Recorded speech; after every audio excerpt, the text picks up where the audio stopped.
elle ne comprend rien. Donc elle a dit à son mari que amitié, tu as commencé là, moi je ne supporte pas. Les manques de respect notoires, je ne supporte pas. Les manques de considération, je ne supporte pas. Amitié, tu as commencé là. Moi, je te dis d'arrêter l'amitié. Faut pas me mettre à la vindicte populaire dans mon propre bâtiment. Faut pas m'humilier dans mon propre bâtiment.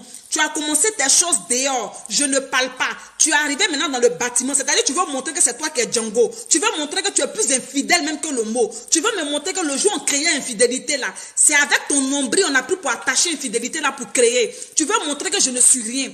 Je ne supporte pas. Arrête-moi ça. Le mari, il dit à sa femme, tu aimes trop ça. Donc je ne suis pas libre d'avoir des amis. Sa femme lui demande, mais amitié avec la voisine a commencé quand? Amitié avec la voisine, ça a commencé quand?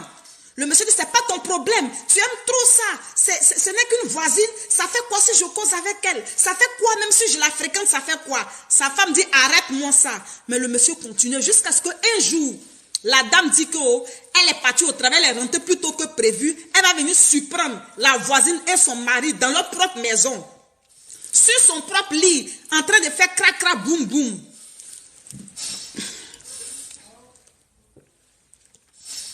Est-ce que vous connaissez garçon? Vous connaissez garçon? En train de faire crac crac boum boum. Elle dit, elle était dévastée. Elle s'est écroulée au sol. Elle a eu tellement mal. Elle dit, la douleur qu'elle a ressentie ce jour-là. Sincèrement, cette douleur-là, c'est inexplicable. Sincèrement, cette douleur-là, on ne peut pas expliquer. Parce qu'elle a eu mal. Elle a vu, c'est-à-dire la voisine qui est devenue amie, qui s'est transformée maintenant en une amante, jusqu'à chez elle à la maison, pour venir faire crac crac boum boum.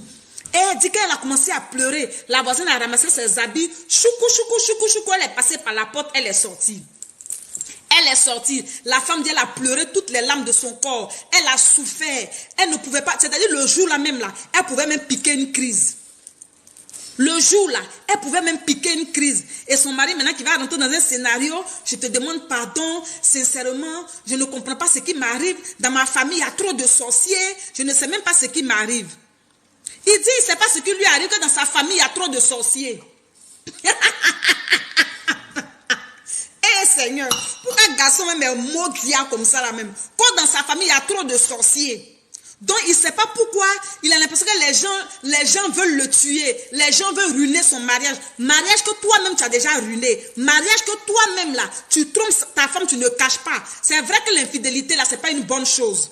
Mais souvent, il y a des hommes qui font, d'après eux, cela ne veut pas dire qu'ils n'aiment pas leur femme. Ils aiment leur femme, mais ils la trompent. Moi, je ne peux pas comprendre. Quand tu aimes ta femme, tu ne la trompes pas. Quand tu aimes ta femme, tu ne la trompes pas. Et aujourd'hui, tu trouves que c'est ta famille. Il y a trop de sorcellerie dans ta famille. Donc, c'est ce qui agit sur toi. Ta famille veut gâter ton mariage. Raison pour laquelle ils font tout pour que tu sois infidèle. Vous comprenez? C'est dans ça la fille dit qu'elle a eu du temps, c'est-à-dire elle a pris du temps à s'en remettre. Elle a pris du temps pour surmonter cela. Parce que ça, c'était un couteau qui... C'est-à-dire le couteau lui est venu tout droit dans le dos, dans le cœur. Elle a eu mal. C'est ça. Elle a eu mal. Et finalement, elle a digéré cela. Mais malgré ça, là, ça continuait. Hein?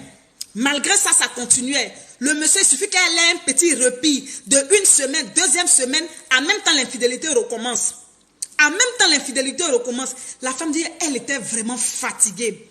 Elle a été délaissée. Elle a été marginalisée. Elle a été insultée. Elle dit un jour même, dans un fait de dispute entre les deux, cliba, cliba, cliba, cliba, cliba, un gros coup de poing sur son visage. Jusqu'à ça lui a laissé bleu sous les yeux.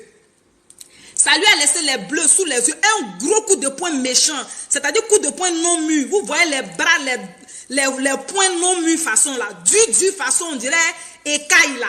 Coup de poing sous ses yeux. Elle a eu bleu.